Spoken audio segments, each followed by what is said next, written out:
Okay, I want to talk a little bit about service-based businesses and some of the shifts that I've made in my business, and I think some of the shifts that people who are really reading the terrain are seeing in real time, and they're making this shift as well. In the 2010s and pretty much up to about 2022, we saw a lot of these really heavy investment based businesses. It was folks that were doing large volume in the investment space, whether this was flipping or wholesaling or developing, and that was fantastic, and it worked really well when those conditions under which those businesses were created existed. But the terrain has shifted, and we're seeing rising interest rates. We're seeing a tremendous amount of inventory coming to market. There's just so many things that have changed that have made that business not impossible, but much harder than it was before. So you're not making this stuff up in your head. If you're still running those types of companies, you've probably noticed that. Yeah, you see some people who are doing really well still, and kudos to them. But what I can tell you is that because the terrain has shifted, a lot of people are shifting with it. And especially something that we talk a lot about inside the club is this shift towards service-based businesses. So I want to talk a little bit about what I mean by that, because that application is massive, especially after you've been in the market for 3, 5, 7, 10 plus years. You have a tremendous advantage because there's somebody in that marketplace that you serve at a very high level or could serve at a very high level. So we're seeing this shift towards service. We're seeing people like myself transition towards more of a construction company. So we were doing heavy flipping. A few years ago, we started adding in home renovations for clients. So kitchens, bathrooms, basements. I can tell you that I love that business for a few reasons. One, it cash flows with very little risk. When we buy fix and flips and do things like this, we have to spend a tremendous amount of money in hopes that the market rewards us 6 months later. That's very different when you have a service-based company. We're seeing people move into coaching. After they've been in the business for however many years, they have a tremendous amount of value to offer to somebody. We see this through lending, private lending or hard money lending, people that know investors that can serve them at a really high level. So they're shifting towards service. We see this with architecture and design. I see this with specialty things like HVAC or plumbing. We have a guy that sold a $25 million plumbing business. And property management. It can still be things like rentals, but in general, we're seeing this shift being made by some of the high performers in our market. And I say market, I mean across the entire United States. There's an infinite amount of applications towards service, and I guess I'd like to lay out a few of the reasons why I believe if you're running a heavy volume-based investment company, some reasons to consider why you might want to start making this shift towards service. For one, and this occurred to me years ago, it's when you're building a wholesaling company or a flipping company, the challenge with that business is it doesn't have a tremendous amount of long-term utility. What I mean by that is you can't do a whole lot with it except for operate it. It's a great way to generate cash, or at least it was. It's certainly gotten harder to acquire these leads and to convert these deals because there's less buyers, on and on. I could list a million reasons. But the biggest problem that I see with that type of business model is that you can't do anything with it long term. I don't know very many people who have ever sold a flipping company or sold a wholesaling company. That's a problem for someone like myself that wants to have an asset long term that I have value in, that ultimately one day I could potentially sell or sell part of it. And so one of the first reason being that it doesn't have a tremendous amount of long-term utility. Service-based businesses do. You can sell a construction company, you can sell a lending company, you can sell these types of things, an HVAC company, a plumbing company, whatever it may be. Second reason that I see that I made this shift and that I see a lot of others making this shift is that investment businesses are just volatile. Simply stated, you're subjected to a lot of market risk, interest rate risk, time of the year. Certain people are buying heavier at different times of the year. And it's a heavy operational business. So you need a lot of cash running through those types of businesses. And that volatility contributes to a lot of just back and forth. We talk about the barbell and the idea of like loading weight on one side of the bar or the other. Get things out of the middle.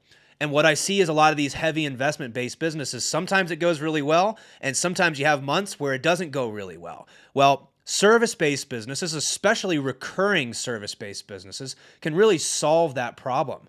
I like them for that reason. The third piece I want to mention here is that when you make this transition towards service, you can really choose your ideal client. Like you can work with the people that you want to work with and serve the people that you want to serve at a really high level. And again, I say this, that if you're starting out in real estate, you may not have that opportunity. You kind of got to go through the ranks a little bit, and some of those heavy investment-based businesses, they're great places to start.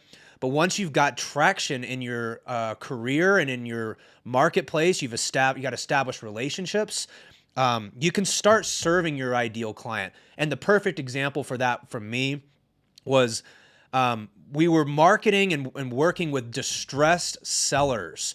And that actually brings me to my fourth point here, which is like that business was just very stressful for me. I had to produce deals constantly. I had to deal with people that were in highly distressed situations. And I just found that like I didn't enjoy that. Eventually, I gave myself permission to just serve the type of client that I wanted. My background was in engineering. It was in B2B sales. It was working with professional people that understood value. And so as we started moving towards service, I got clear on who did I want to work with. I want to work with professional people that aren't distressed, that have money, that are willing to pay for a certain quality of service and of product. So we geared a lot of our construction-based company towards working with those types of clients, and I found that my stress levels just went way down. I enjoyed what I was doing. I had a passion for serving that particular type of client. So again, these heavy investment-based companies, they come with trade-offs. Yes, there's a lot of upside, but what I also see is it's a lot of downside. These service companies, the upside might not be as big in the short term. I see a tremendous amount of value long-term in the potential exit of these companies. We spend a lot of time talking about that, how to position your company long-term so that we could eventually sell it or have an asset that could be sold. And when you work with the people that you enjoy serving, what you find is like business just gets easier. You find a sweet spot for the type of client that you want to work with. So you can choose that. And it's hard to do that when you're dealing with a heavy investment-based business. You kind of got to work with the people that have those deals. And sometimes that can be stressful situations. The fifth point I want to make on why service-based companies and why should we be considering this shift is that service-based companies typically are more relationship-based. Again, think about construction, think about lending, think about really anything. These types of businesses are much more relationship-based. We find that I would say 90% of my business on that side, the construction side of what I do, it's referral-based. Lending is highly referral-based. Again, I could continue to list all these examples, but if you're someone who thrives on relationship-based businesses, what I found when I was dealing with off-market transactions is that was it. It was a transaction. I would buy their house. Yeah, maybe they tell one or two people, but it was rare that I got repeat business. It was rare that I got referral-based business. It's not saying it doesn't exist, but what I can tell you is when I remodel somebody's kitchen, they tell everybody. It becomes a very personal brand that you can, really thrive under. And so those are the reasons why I would advocate heavily towards shifting your very volume-based, if that's what you have, investment company. You're trying to figure out how to do more and more and more deals. We can make these shifts over time towards more reliable service-based companies. And I'm not saying don't invest in real estate. What I'm saying is instead of trying to do more and more and more deals, you start cherry picking the best deals. We call those asymmetric bets. In real estate, you can go up market. You can go from cosmetic flips to luxury flips to small developments to big developments to commercial. Like you can stair step up like this. And so that's my personal opinion is that it's better to stair step into bigger and better deals as opposed to trying to do more and more and more deals. And that was that's the result of the existing terrain. It's harder to find deals now. We have to be more careful. We have to be more calculated, and at the same time, we need reliability. So that's my reasoning for making this shift. If you're building that, or you were building and you're still running and operating this heavy investment-based business, just consider some of these things. You can make subtle shifts to the existing business that you have. You don't need to burn it all down and restart, right? We talk a lot about how to make these shifts inside of your business on our calls inside the club and at our events. So give that some thought, and consider service-based businesses, because we believe that that's the best fit for the current market and the current terrain.